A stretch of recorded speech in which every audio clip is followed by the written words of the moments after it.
We have representation. لتحذو حذونا لازم يكون في.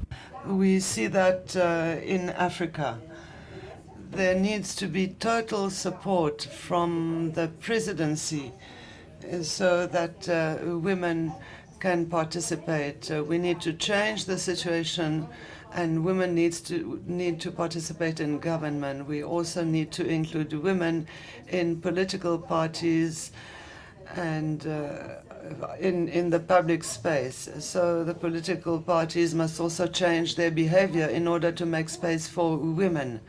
We need to do everything we can for women to have the necessary support with political parties and with Parliament. Thank you. Mr. Vice Chair first.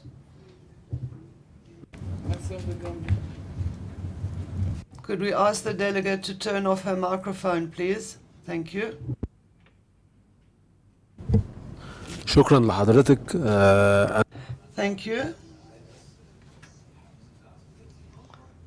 I am taking the floor to say that after the Arab Spring, there were presidential actions and 2 laws in the Parliament of 2010 and 2015. Political leaders in Egypt have said that women and youth need to be represented in Parliament, just as senior citizens and people with disabilities. After that, there was a formal declaration in 2018 in order to increase the level of participation of women in the Egyptian Parliament, and also in the Senate, where the number mustn't be less than 25%. That was without precedent in Egypt. And therefore, those are examples of successes, because women need to be represented, and youth as well as people with disabilities. Those are many things that need to be strengthened and encouraged. Thank you. Honorable Caroline. Much, Madam Chair.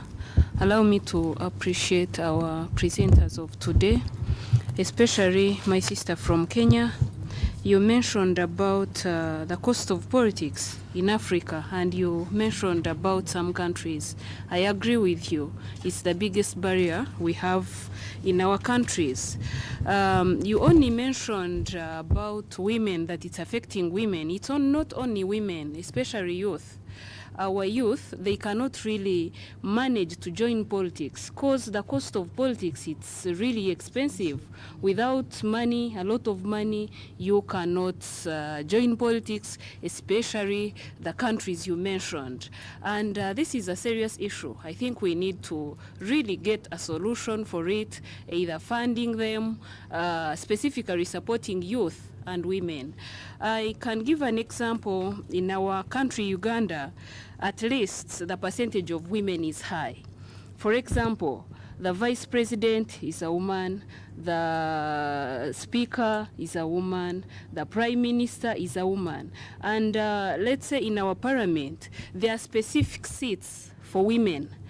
District, they are being represented by women specifically. A man is not allowed to compete with a woman. Then the constituency level, there are men. And women are allowed to compete with women. And I think if countries can really apply that, in our parliament, women are majority and young MPs. Women are majority in Uganda because there is a seat specifically for women. A man cannot compete with a woman. Then their constituency level, women are allowed to compete with men. So if all African countries, it is very easy. If all countries can really apply that, then women, I'm very sure we can find ourselves on some level. Maybe the challenge I've seen in PAP, if you check different countries, you find in a country there are only men representing PAP, it should be really gender balance. If there are 5 members of parliament, at least let us have 2 women and 3 men. I remember the time when we were voting for chairpersons of some committees. I insisted, I said, at least if a chairperson is supposed to be a woman, then let the vice be a man or a woman, the other way around. I really support the idea. Thank you so much, Chair. Merci, Honorable Car. Thank you very much, Honorable Caroline. I hope that women will have seats reserved for them. Honorable? I think there was someone else too. Maimouna, okay. Honorable Pemi. Honorable Pemi, then Maimouna. Thank you very much, Rosemary, d'accord. Chairpersons, and greetings to this Committee of Health and Gender. Chair, I don't want to get tempted and start giving a report about women representation in South Africa. I'll restrain myself from that. What I want to suggest, Chair, having appreciated the presentations here, when we were saying we want to rebuild, revigorate, refocus, re-energize PAP, let's start by giving a time frame to all of us as member states that we must account on gender representation in our own parliament. Bring that report in the joint committee here. That will not only end with gender and health, it can go beyond and be a point of accountability by all members. We have treated PAP as a social club where you pack your bags, you come for PAP for 2 weeks, you pack your bag, you go home, wait for another session. What happens beyond the sitting of PAP? So we must come up with a clear plan of action. 2, the chief said, the president, the chief said here, what do you want to do as committee? We're supposed to be a voice of reason. We're supposed to be a voice of the voiceless in this continent. We're supposed to be the parliament of the African population and the citizens. If we agree to be that, we are expected, therefore, to have a clear focus on matters that are affecting the population of this continent directly. And on those matters, we must have clear priorities as these 2 committees. These 2 committees, the issue of migration, it affects both committees. The issue of human trafficking, which is children, women, girls, and persons with disabilities. The issue of teenage pregnancy. The issue of poverty. The issue of a high rate of unemployment, which led to gender-based violence and femicide. The issue of underdevelopment in terms of access to water, the basic need and the basic service. These are some of the issues that we're supposed to take up as this committee. Then let's get the list of all the protocols that have not been signed and rectified and give ourselves a time frame of 6 months to say within 6 months this should have been rectified or signed. Then we must have a monitoring tool that is going to track down all those protocols.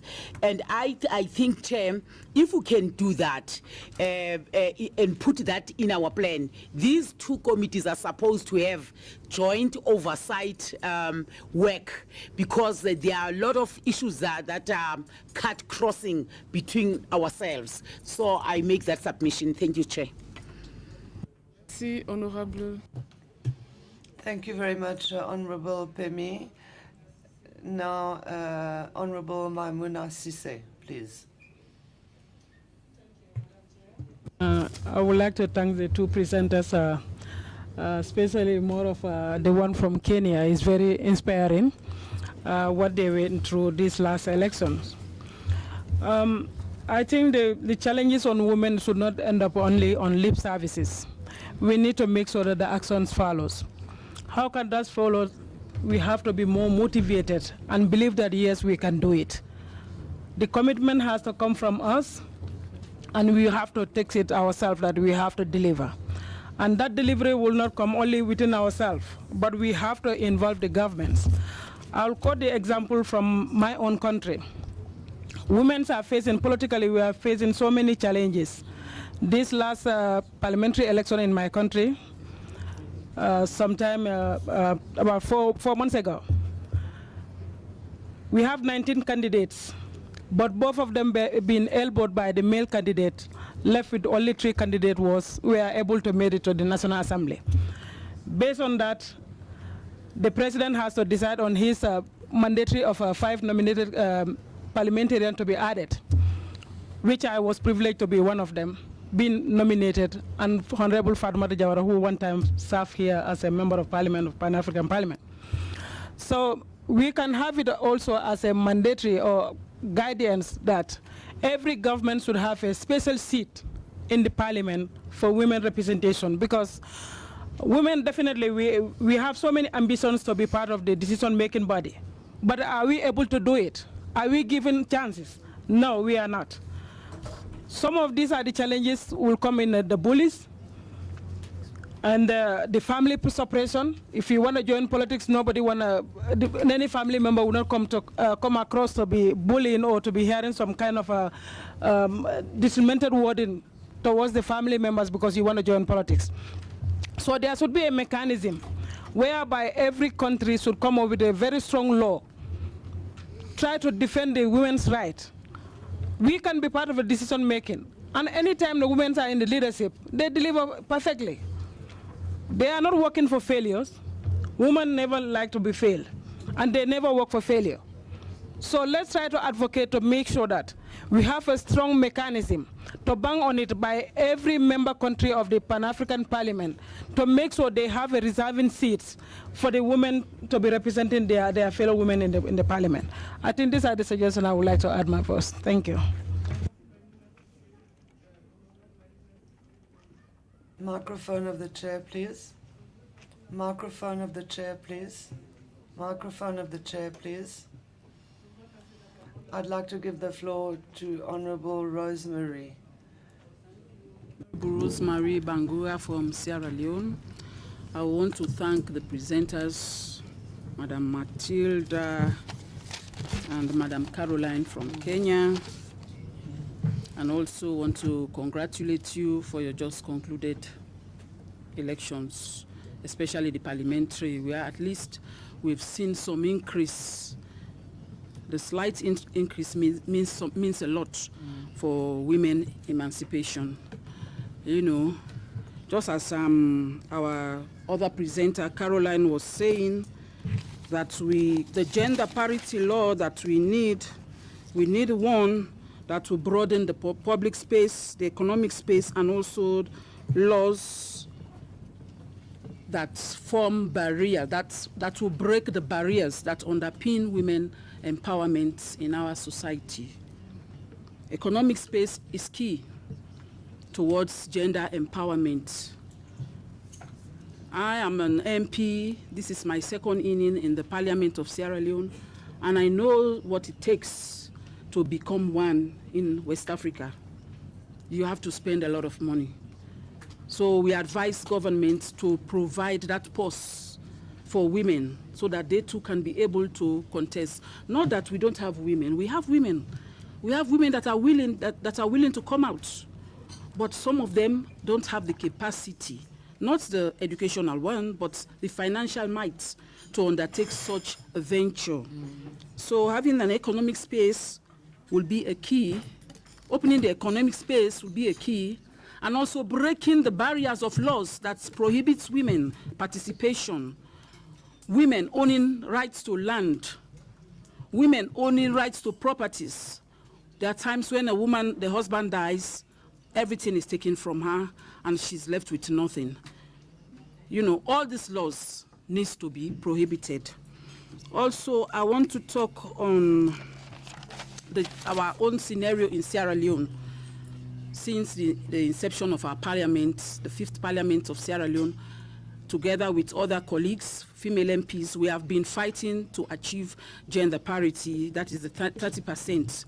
But recently we just passed into law that for every three candidates, one must be a woman. So I think that the coming election 2023 will be a test case for us to see how many women will return. Presently, we only have 12 women, and we are still struggling. So I think that is my presentation, and I hope that the lessons that were learned from Kenya will take back home. Thank you. Honorable Rosemary, la parole est à l'honorable du Burundi. The floor goes to the Honourable Member of Parliament from Burundi. Thank you for the floor, Madam Chair. My name is Anita Ndaize. I am a senator in Burundi. I wanted to say a few words about gender equality. The problem that is caused is the cultural resistance. Cultural factors do not lead to the application of this equality. There needs to be change. There is the Constitution, and that says that a woman cannot be equal to a man. Within the Parliament, the quota is 30%. In our country, it's also 30%, and we continue to plead on that. Burundi has made progress in terms of mentality. As far as effective participation of women in politics, we need to set up laws that are in favor of inclusion. The quota of 30% is not sufficient. Women do not fight for their place. Facing this very low representation, women give the excuses that it takes too much time. There are more men than women who study at university. Others say that women cannot speak before men speak. So this mentality cannot continue. So we continue to advocate for change. Thank you very much. Microphone of the chair, please.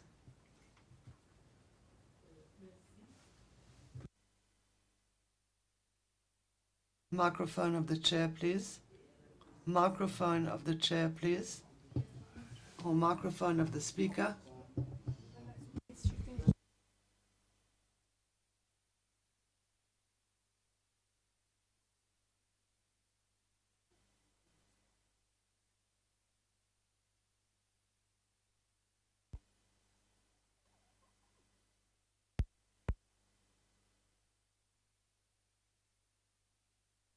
No.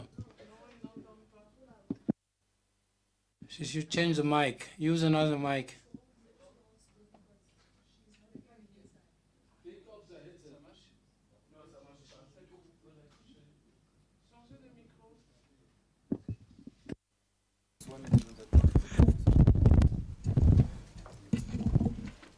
Là, ça va?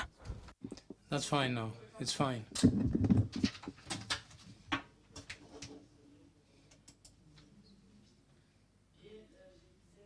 I was saying that we congratulate the speakers and the chair of our committee for guiding our business and the efforts being made since we came over to the Parliament. We have the habit of identifying the problems that hinder women's presence in the various institutions. Early on, one girl from the University of Pretoria said that the number or the quota of girls is not sufficient for them to go all the way to university. So for me, in all these challenges, we have women as a major challenge as well.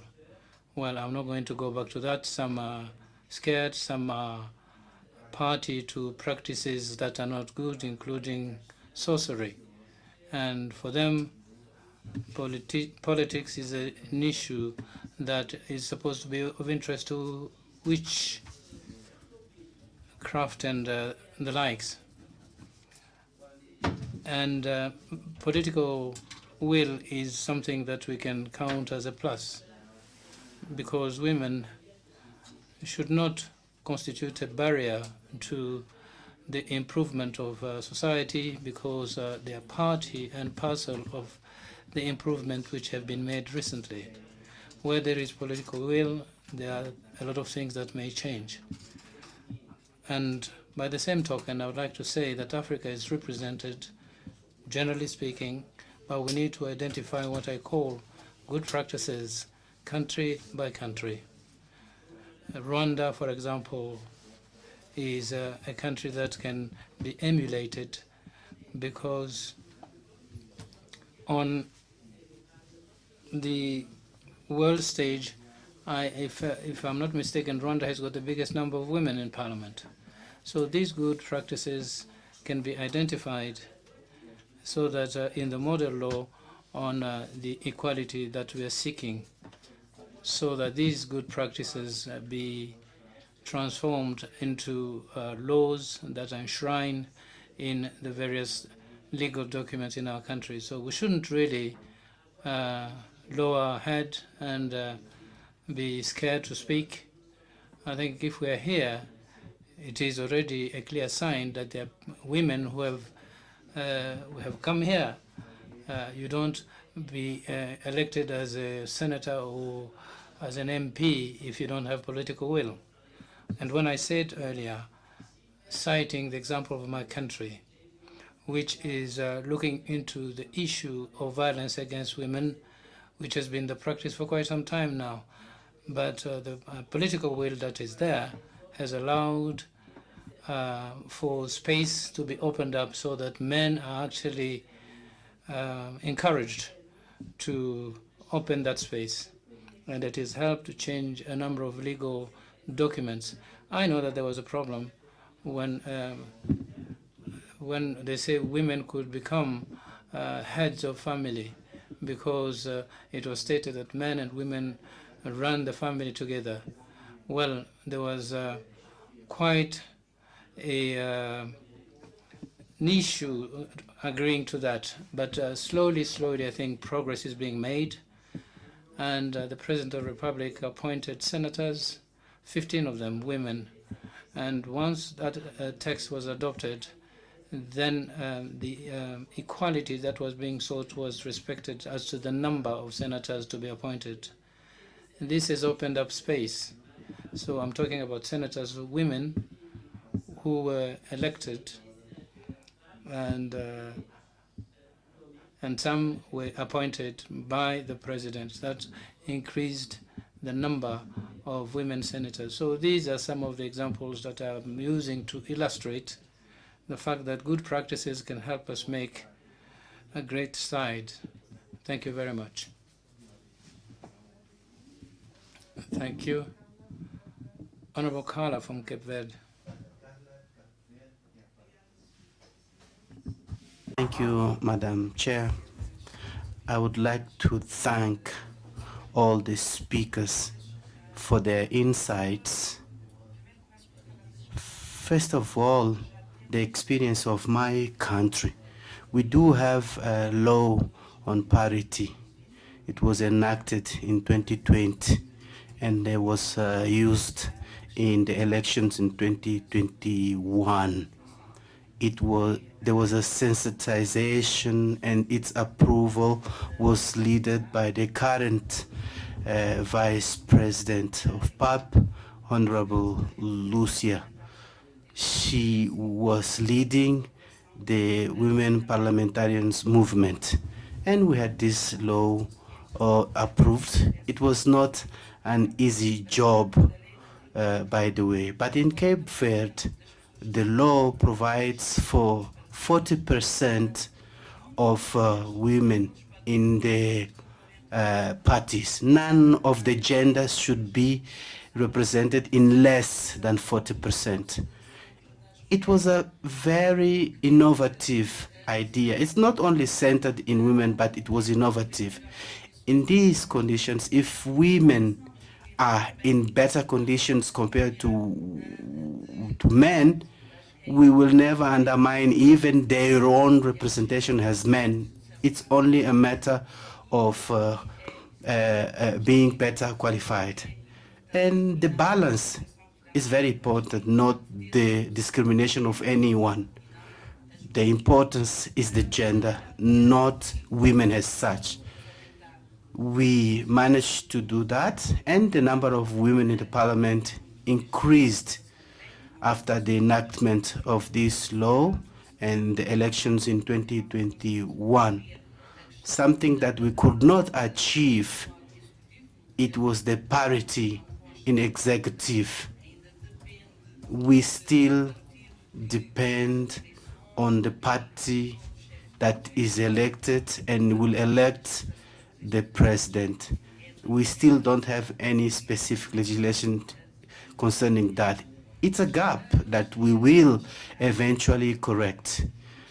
I would like to underline the presentation that we got from Pretoria University when they mentioned that we shouldn't just focus on the number and statistics.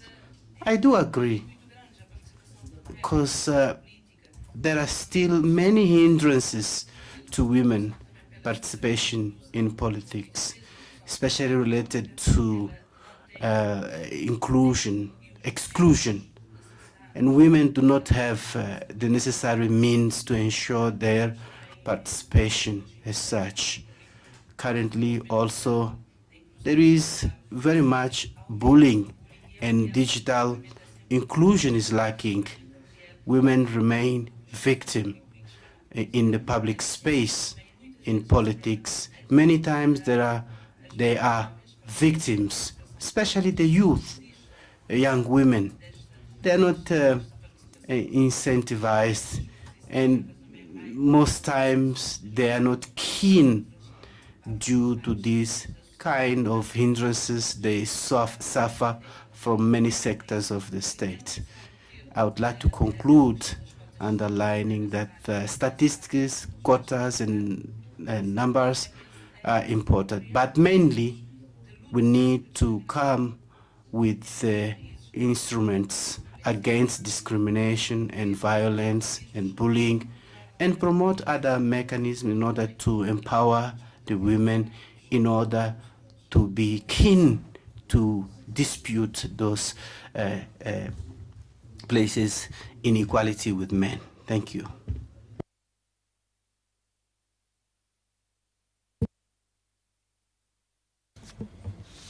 Merci. Thank you very much for giving me the floor, Madam Chair.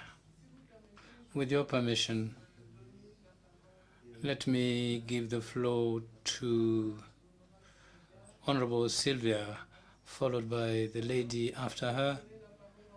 So I'll then recognize you later, and we'll give the floor to the Vice Chair and allow other speakers to make their contributions and contribute answers should the need arise.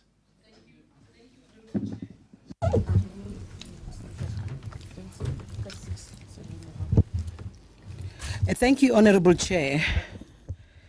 May I first congratulate the two ladies, Ms. Matilda and Ms. Caroline, for such a fantastic presentation. Thank you very much, ladies. It was an eye-opener, and want to thank you. Honorable Chair, I feel that women's political participation is a fundamental prerequisite for gender equality and genuine democracy. And it facilitates women's direct engagement in public decision making and is a means of ensuring better accountability to women. You know, each time we speak about women with our challenges as women in political, it becomes it's a sad story when you think that women have so much challenges, you know, when it comes to political. I think one of them is that sometimes we women, we don't even believe in ourselves. We don't have that confidence. That's the way we were brought up, you know, that men are better than us. So we feel like we can't do it, you know. We have that low self-esteem as women. And one of my colleagues touched about a financial and economic challenge as women in politics. That's another barrier that is fundamental, which is a problem to women.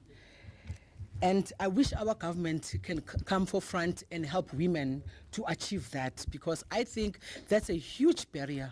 Because now in politics, we have to have money. And women, most of the women, they are not financially stable. They depend on their men, some of them.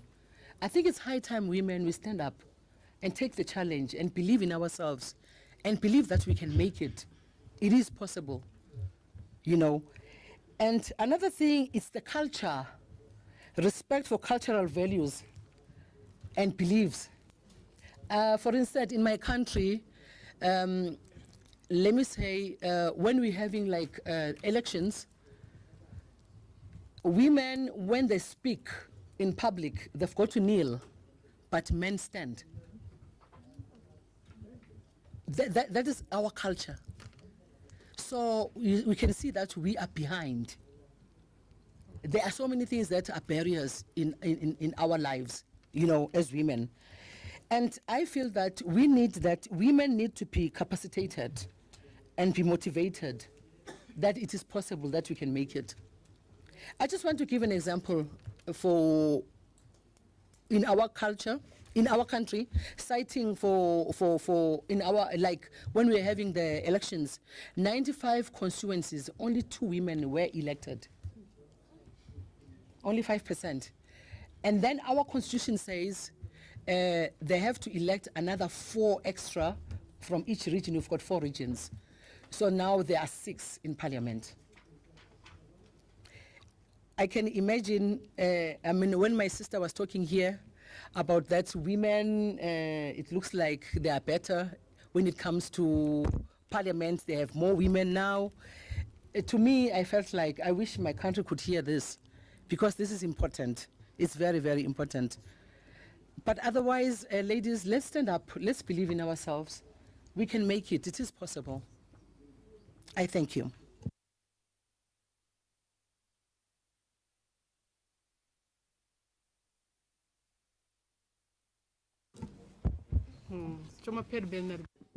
My name is Bernardine. Thank you for giving me the floor, Madam Chair. It's in addition to what Anita has stated. For us, I think the term of office of MPs are stipulated in the Constitution and were not placed anywhere near the summit. There are no laws that warrant that. Even the 30% that she mentioned, it is due to the decision of His Excellency, the President of the Republic, and in the major institutions. Thank you. Allow me to recognize the chairperson of the Health Committee, then to the Deputy Chair, Lucia, who was a former chairperson of the Committee on Gender, Family, Youth, and People with Disability. Then we'll come and say the last word before we move to the document.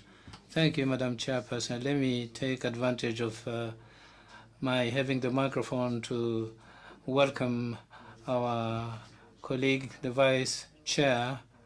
It is a pleasure.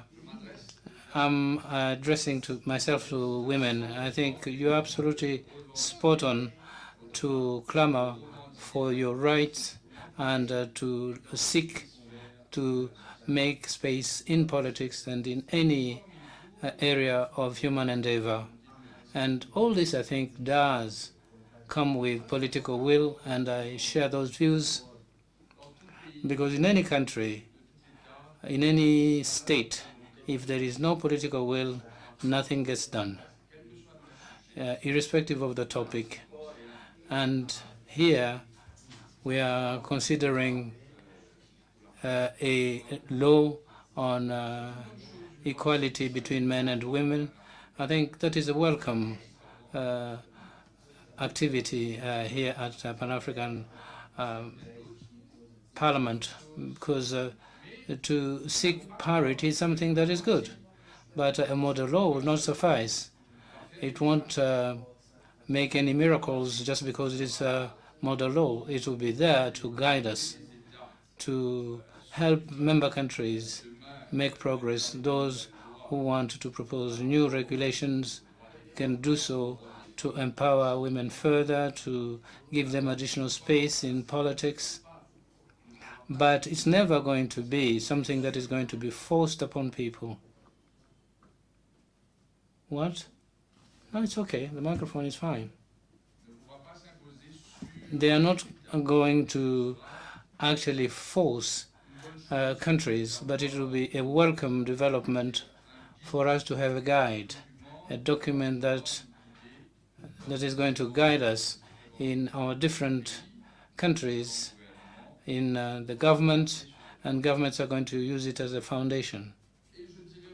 And I would say that before seeking equality, we need to start by working step by step, because there are countries where there is a quota that is proposed by the government, and when there is, let's say, local elections, such as municipal elections, a third of the candidates have to be women. So that does not necessarily mean that all the 30% who participate are going to be elected. But when it comes to general elections, that's another case. And I think we need, as a parliament,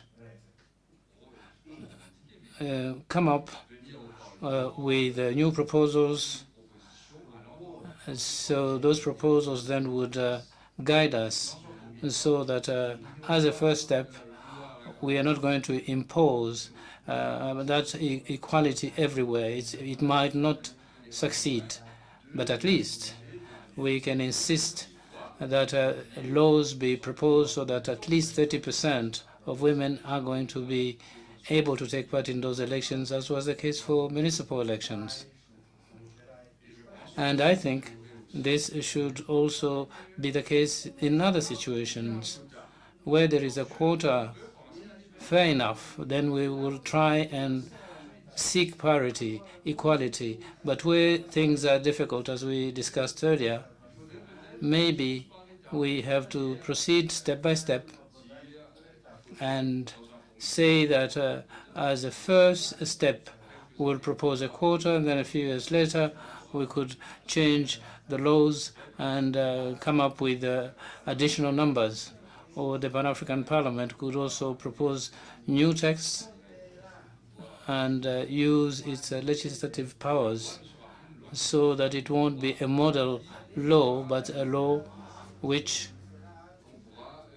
is going to encourage countries to apply it in their respective space, as we hope that is going to be the situation in the not too distant future. So we wish you courage, ladies. Thank you, honorable colleague. I think model law is going to be the first step, so that countries that wish to go in that direction can have an instrument that they can use. So whether it be equality or quota. The chairperson, the vice chair.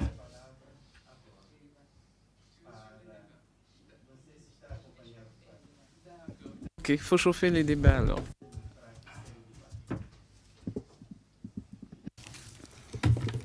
Muito obrigada, senhor. Thank you very much, Madam President. I'm sorry I was not able to follow the presentations made, but I believe that this is a common issue amongst us. Though I didn't follow the presentation, I will try to contribute because I'm very much involved with the issue of gender equality and parity. My colleague, the president of the gender committee, well, it's easy for men to talk about quotas other than parity, because parity is qualitative. It includes and involves many other issues. Quota is just a percentage X for women, but parity, on the other hand, has many other implications: political participation and decision-making sphere. It's just the presence of women in the list. Women must also be placed equally like men in their respective countries. I bring the challenge to Madam Chair and members of the committee. Please do not feel intimidated. Opt for parity law. Most legal instruments in our countries are about gender equality, about equality between men and women. But this is not the practice. There are many hindrances, such as culture, autonomy, women autonomy, economic autonomy, freedom of expression, even autonomy when it comes to our own body. We are not the one deciding how many children we want to have or when. Men take those decisions. Not only, it's not us who manage even our own bank account. Men do it on our behalf. And women have no freedom of thinking, taking decision whether or not to take part in the politics and development of their country. The issue goes far more deep than that. There are colleagues who visit us in Cape Verde. They know. More than 2 years we were working on the parity law. I cried many times, many sleepless nights. I was bullied. I was blackmailed by male colleagues. I didn't give up. And those who were working with me also didn't give up. We knew the cause was worthwhile, but we made it in Cape Verde currently.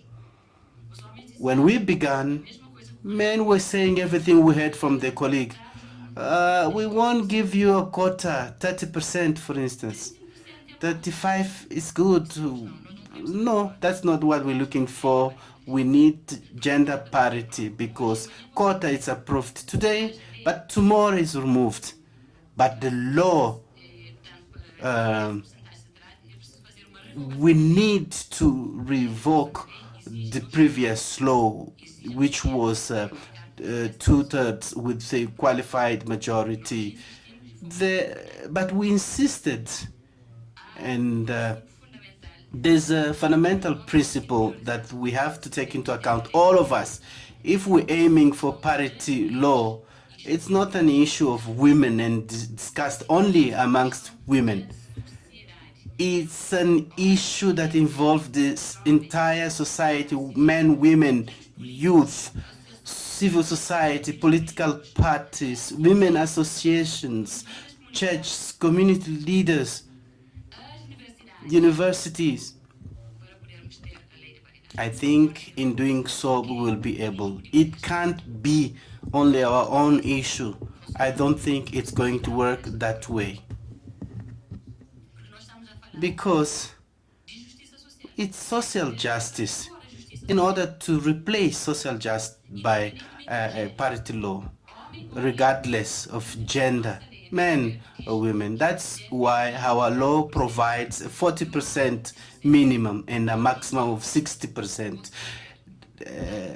regardless of gender, men or women. And we, women, disadvantaged, we must be at least 40%. Today it's the women, but men can also be in the same situation. When it comes to education, the young girls are the majority in school, and less boys. Who knows what's going to happen in the future? They might be in our situation now. That is the reason why we did not want to specify men or women. And the continent should follow also these terms. We should not aim for quotas for men or women. No, no, it's for both. Thirdly, we have to work apart from the parity law. We need to create conditions for gender equality promotion, because gender equality is more, it covers more than parity. We need also support. Women need support to look after their children, because I'm not going to engage in politics while leaving my children, elderly, and everybody at home without protection. The country needs to establish conditions. In Cape Verde, we do have a plan for that. There is a new professional category for those people who look after our homes, at home, in kindergarten, school, looking after the elderly, so that women have enough time to engage effectively in politics. It's not you naming the list only, it's effective participation. There is also time management. I believe that any one of us in this room, we also have other responsibilities. For instance, when we come home, we need to make sure that food is ready, the children have been looked after, they took shower, they are clean, the clothes for my husband are ready for tomorrow, everything. But the husband is just relax and sit and watch the television. But we women, we are MPs, we are ministers, we are heads of states. But when we go home, we have other responsibilities waiting for us. It's a very unfair combat, but we have to believe and make sure that we will make it, not even for us, even for future generations, so that women who engage in politics will know that the law protects them.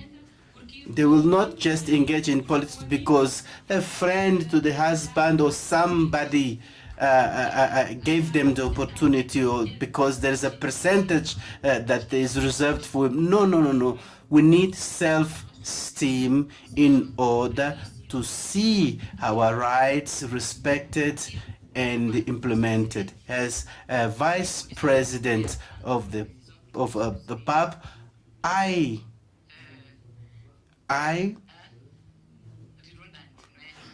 support, although it's repetitive, I do support this course.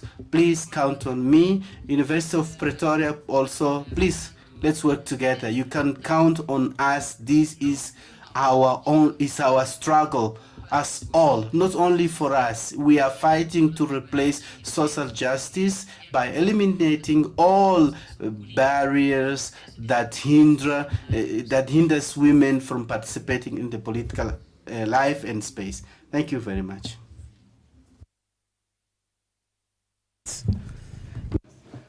Thank you very much, Vice Chair. We are done with the questions and inputs. Before I give the floor to the presenters for their response, I would just like to raise two discussion points. And the first one is that we really highlighted political will, and I wanted to say that political will doesn't happen just like that. Governments act because there is pressure on them. Even if political will did not exist in Côte d'Ivoire, with women parliamentarians, women in civil society, we succeeded in creating this political will. When there were nominations, we always used to say, don't forget women. As parliamentarians and with members of the civil society organizations, it's very important to do that.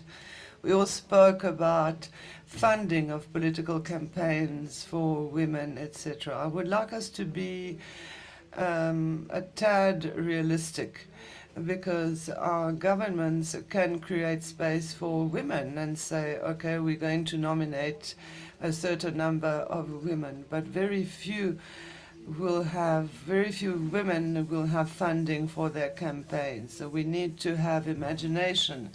We need to find out how to help women to fund their campaigns. Often we rely on international institutions.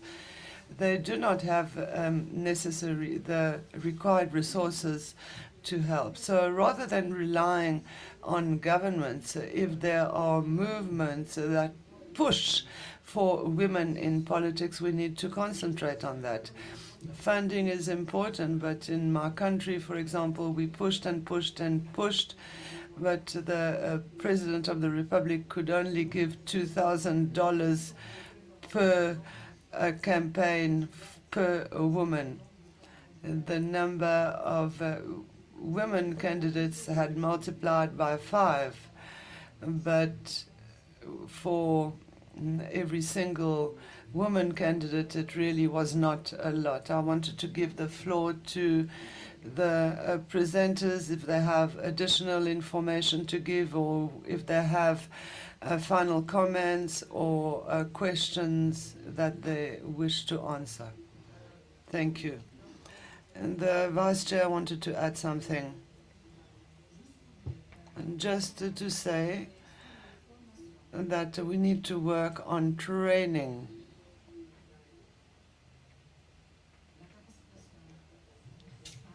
Building capacity in women so that they become political leaders. It's fundamental. If we don't do that, we will not have true leaders. We will not have women who are leaders. So we need to insist on that capacity building and training. Thank you. Thank you.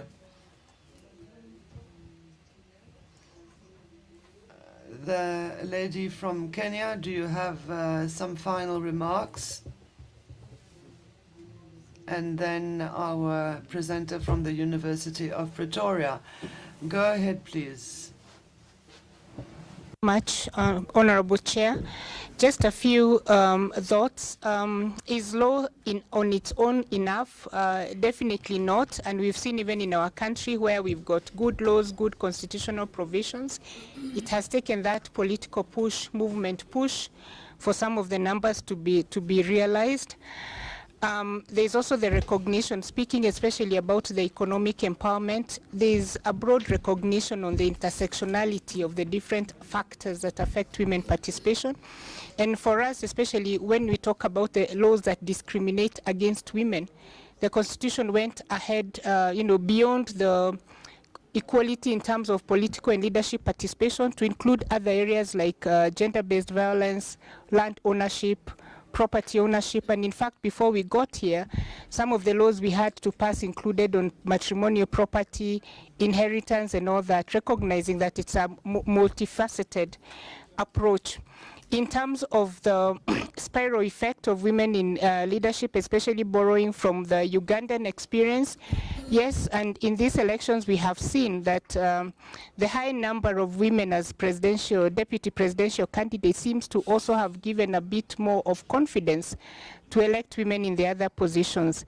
As it is now with the two political parties, you are aware that we are currently in the Supreme Court, but whatever the outcome of the Supreme Court, we'll either have a first female deputy president or hopefully a 50-50 cabinet, because that's what the other team has promised.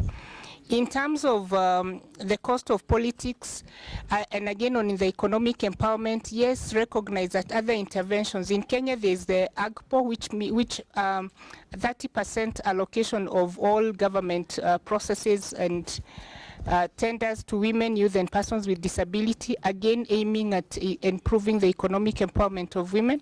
So again, that multifaceted approach of issues. And then finally, let me say, especially just concluding on the issue of capacity building. Yes, there is capacity building, but as women leaders, but also as civil society organizations, there is need to be very deliberate about this capacity building. We've seen the challenge where women are trained, especially women in politics, the last year of the election cycle. That's when development partners put money. And what this does is that it takes away the women from political campaign. So when they're in the classrooms and in workshops, the men are campaigning, and by the time they get out with the best skills, the men have already made progress with the people on the ground, as we would want to say, in the country. So even as we are thinking about capacity building, let us be deliberate about it, and also let us support those that vie for office are not successful, if we are to create a critical mass of women that are ready and running for office. Thank you very much for the consideration, and we hope to continue working on this and advancing the women's meaningful women's political participation agenda. Thank you very much.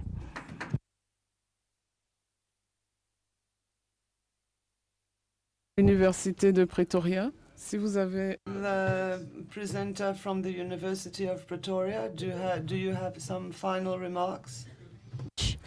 I think from my side, a lot of what I came to sell has been bought, or people already came having them in their bags. So it was just to re-emphasize some of these issues. And I'm glad that the Vice President has also brought back the question of really just a contextual analysis of what are the challenges that women are experiencing in our specific countries, and looking to address those.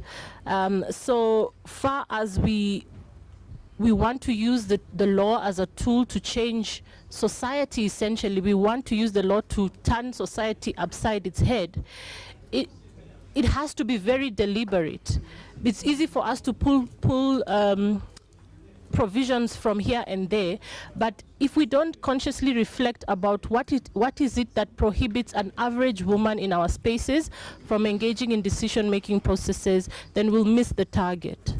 So that is perhaps just calling for a very contextual and deliberate move for us to include women's perspective in what we include in a model law. Yeah, and I think the question, I suppose my answer is yes, the law is a good tool to change society. There's a lot of opportunity in it, and in this process of a model law. D'accord, merci. Merci, madame. Je crois... Thank you very much. I'm going to concentrate on your final remarks. The law is an instrument to allow society to change. Having said this, I would like to ask you, well, I think this has been distributed to everyone, and that is the resolution on the drafting of gender equality or women's equality in Africa. We all agree that we need to go towards the proposal of this model law. There is a resolution that had already been prepared, and I would like you to take the time to consider it so that we can either adopt it or give a certain additional information to it so that we can present it in plenary in October. Does everyone have the document? The model law. It's a written resolution on the formulation of a model law on gender equality in Africa. You don't have the document?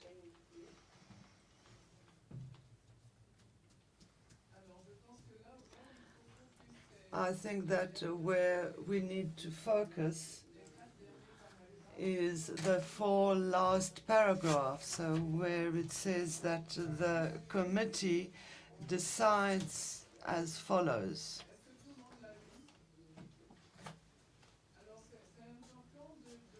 So it's important to add to this resolution or adopt it so that it can be adopted during the October plenary. This resolution illustrates our commitment to the drafting of this model law on gender equality.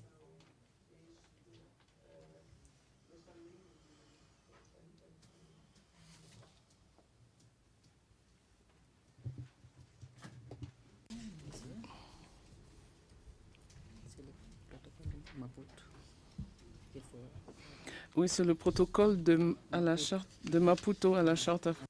Yes, it's the Maputo protocol that is referred to here. I'll give you some time to consider this resolution so that we can add to it.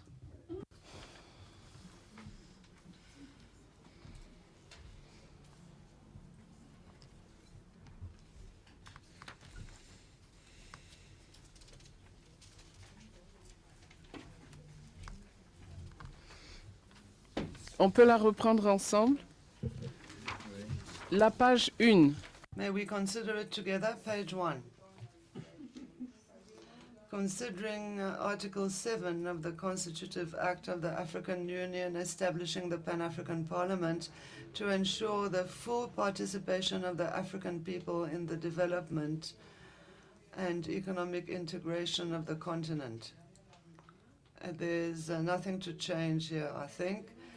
Second paragraph, considering also Article 3 of the Protocol to the Treaty establishing the African Economic Community relating to the Pan-African Parliament and Rule 4A of the Rules of Procedure of the Pan-African Parliament, which empower the Pan-African Parliament to facilitate regional cooperation, development and promotion of collective self-reliance and economic recovery, as well as the implementation of the policies, objectives, and programs of the African Union. Any comments on this paragraph?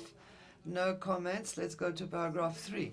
Considering also Article 11.3 of the PAP Protocol and Rule 4, subparagraph 1D and E of the Pan-African Parliament Rules of Procedure, which empowers the Pan-African Parliament to work towards the harmonization or coordination of the laws of African Union member states. No comments? Fourth paragraph, considering further Article 2 of the African Charter on Human and People's Rights, which enshrines the principle of non-discrimination on the grounds of race, ethnic group, color, and social group. Comments? No? Next paragraph, recalling the adoption of the Protocol to the African Charter on Human and People's Rights on the rights of women in Africa in July 2003 by the second ordinary session of the Assembly of Heads of State and Government of the African Union held in Maputo, Mozambique. Noting that women continue to face discrimination and other barriers that restrict them from fully participating in social, political, and economic life on an equal basis with men. Comments? Yes? Go ahead, please.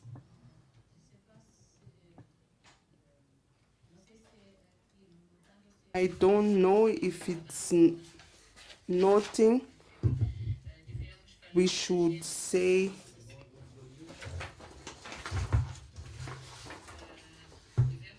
we need to talk about Gender 2663 from African Union.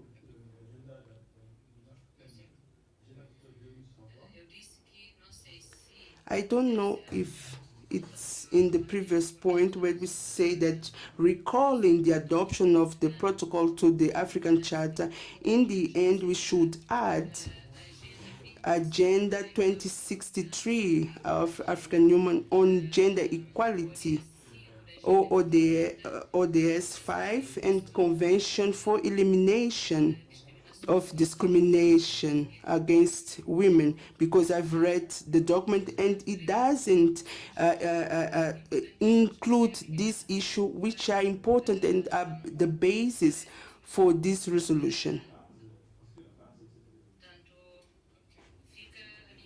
So you can see later where you could include this, but these are issues that you should include in this document, Agenda 2063, and the objective of sustainable development objectives and elimination of all type of discrimination against women.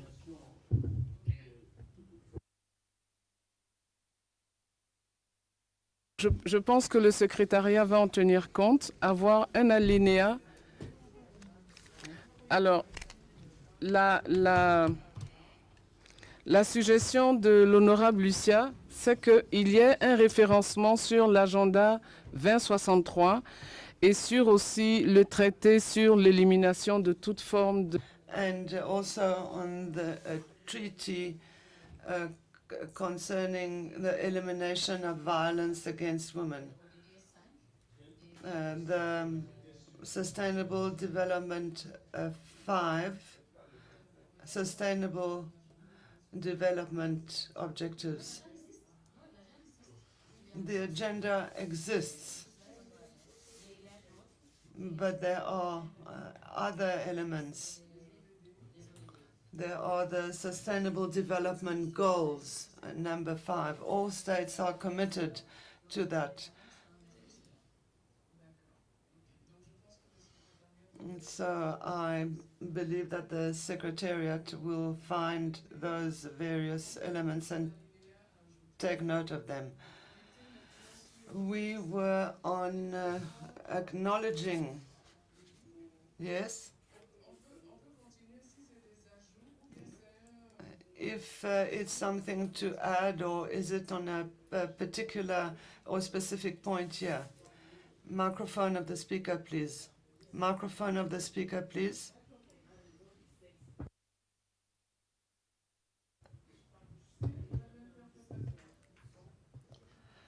I heard what the Vice Chair said earlier. I was saying that in the last paragraph of the first page, did we not forget on the grounds of race, ethnic group, color, and social group? Grounds of race, gender, ethnic group, color, and social group. Microphone of the chair, please. Sorry. Reconnaissant les efforts déployés. Acknowledging efforts made by the African Union member states to advance gender equality, which were translated into Declaration of 2010-2020 as African Decade for Gender Equality and Women's Empowerment, and Declaration of Years 2020 to 2030 as the new decade of women's financial and economic inclusion. No comments? Okay. Convinced that a comprehensive and harmonized continental legislative framework to support the promotion and respect of the rights of women will make a significant contribution to redressing the inequality between men and women and promote their participation in the civil, political, economic, social, and cultural spheres at both national and international levels. In accordance with Rule 5, B, C, and D of the rules of procedure of the Pan-African Parliament, which empowers the PAP to inter alia organize, debate, discuss, express an opinion, make recommendations, and take resolutions on the objectives and on any matters relating to the African Union and its organs, regional economic communities, member states, and their organs and institutions. Nothing to add there. This is where you asked us to refer to something, Honorable Honorine. It's done already. Thank you. So, now hereby resolves two. 1. Intensify parliamentary advocacy and engagement for the ratification, domestication, and implementation of the Protocol of the African Charter on Human and People's Rights, on the rights of women.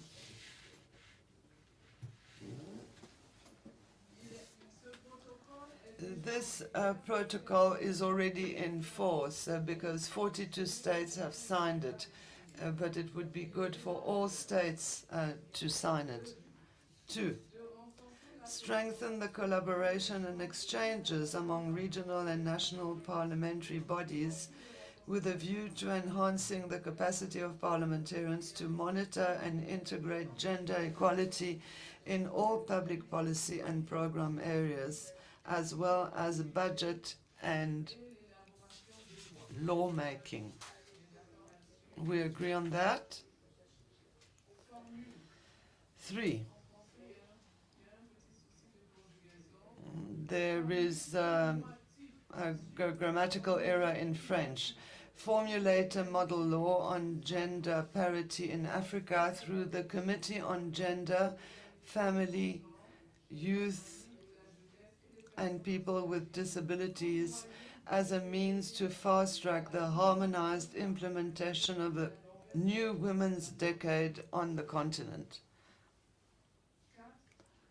4. Mandate the Committee on Gender, Family, Gender Equality, Family, Youth, and People with Disabilities to work with all technical partners and all relevant institutional stakeholders, including civil society organizations, in the formulation of the proposed model law on gender parity.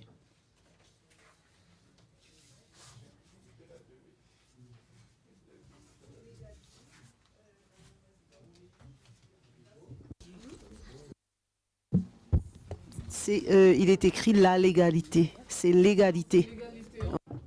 There's a typing error in the French version.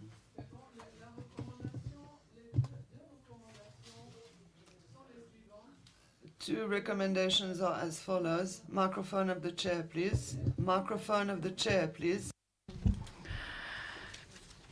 La résolution dit la nécessité. The resolution mentions the necessity of a model law on gender parity and mandates the committee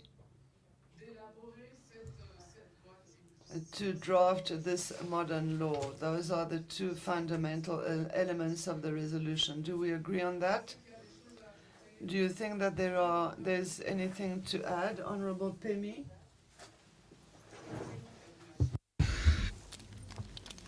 Thank you very much, Chair. Is it audible? Oh, thank you very much. Thank you very much, Chair. Chair, I don't want to be a crying baby, but it cannot be right that we get documents now and you are supposed to adopt everything when we get documents now. It cannot be right. We want to endorse something that we have looked at, analyzed it. For instance, on page 1, on considering further Article 2 of the African Charter on Human and People's Rights, if we are to really emphasize on this, we should do what the honorable member that side was suggesting. before the social group, we should have added that the principle of non-discrimination on the ground of race, that is 1, ethnic group, that is 2, color, that is 3, gender, because unless you emphasize on gender, we're gonna miss the point. So I hereby am moving that we must add gender there. We are 2 committees here. I'm a little bit confused. This is gender and health. And here we are dealing with the matters that are affecting gender only. Are we going to go through the matters, similar thing for health, if I may ask? Because I don't want health members to feel out of place in a joint meeting. And my understanding is that a joint meeting is based on a common agenda. Yes. But here it does not look like. It's like they are here as our spectators to come and clap for us and not participate or input on this. Thank you, Chair. Maybe it's a modus operandi that I don't understand. Thank you.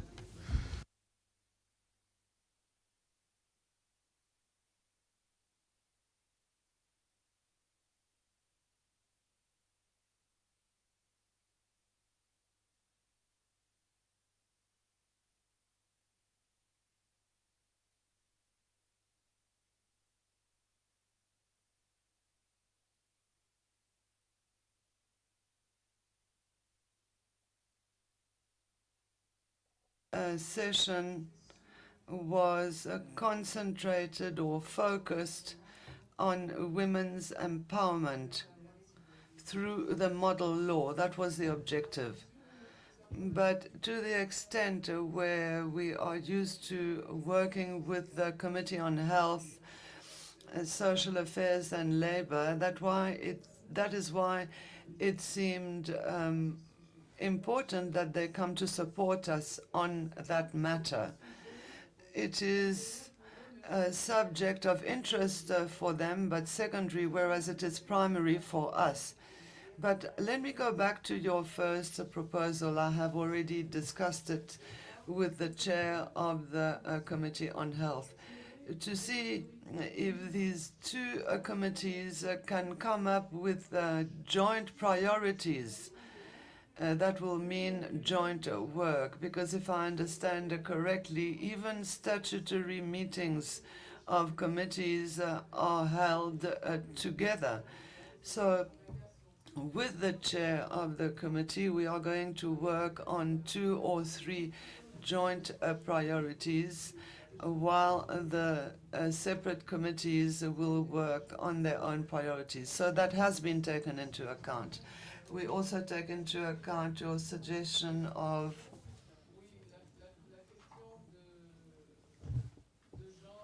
adding the issue of gender discrimination, etc. Peut-être on a reçu. I also recognize that we received documents rather late, but my understanding is that this is something that had already begun and which was not taken to the very end because of COVID. So we've come back to it to consolidate and finalize what was done earlier. I do appreciate that we had a long day and we're all tired, but I will ask the committee to continue working on this model law. So if we agree with the proposal, subject to the additions and comments of the members, we can then say, hey, hey. So Claire is going to come up with a resolution that is succinct and complete, but it would only be adopted in October. So between now and then, we'll keep you posted on progress. I wanted to end by stating that it is important that we remember that this model law and the various discussions we had today the model law which is going to be prepared would have to integrate good practices that exist already in some African countries so that it can facilitate its adoption. I think that we've come to a close of our business today. We're all exhausted. The subcommittee tasked with dealing with people, or rather the ratification of the protocol on people living with disabilities. I think we would give ourselves time. We will get back to it tomorrow so that we can harmonize the plan, which we will then submit at 10 a.m. to the office of the President. Ladies and gentlemen, on your behalf, I want to say thank you to the speakers, the lady from the University of Pretoria, sorry, I can't remember your name, and the lady from Kenya. Thank you so very much for your comments and for your encouragement, allowing us to feel and believe that women in politics is something important. So we need to really strengthen the numbers of women working with us. So let me also say thank you to our Vice President for the time that she spent with us, and thank you to the chairperson of the Health Committee. Well, he felt a bit overwhelmed, I'm sure, when we were talking about model law on the equality between women and men.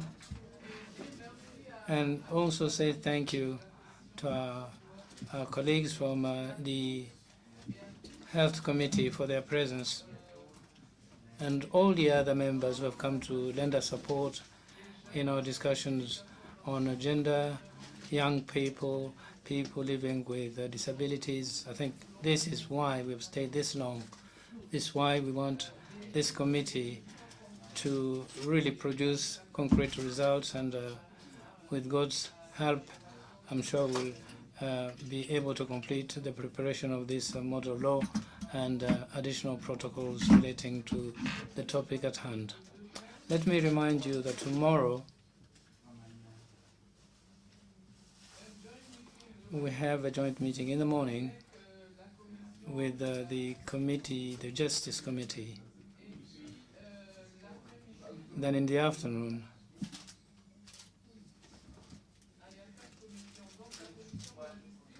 Justice, Rules Committee, Gender and Health. And in the afternoon, we'll have a meeting at 2 p.m. in room 1, where we were yesterday. So I just want to remind you that tomorrow morning, the members of the subcommittee are going to meet here at 9 to finalize the plan, which is going to be submitted to the Pub Bureau at 10:30.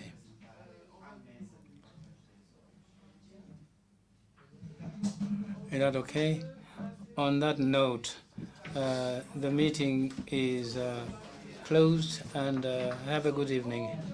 Sorry, I forgot to say thank you to the interpreters. With all the technical hiccups, I know that it hasn't been easy. They haven't even had a break. I don't even know if they managed to eat. Thank you very much.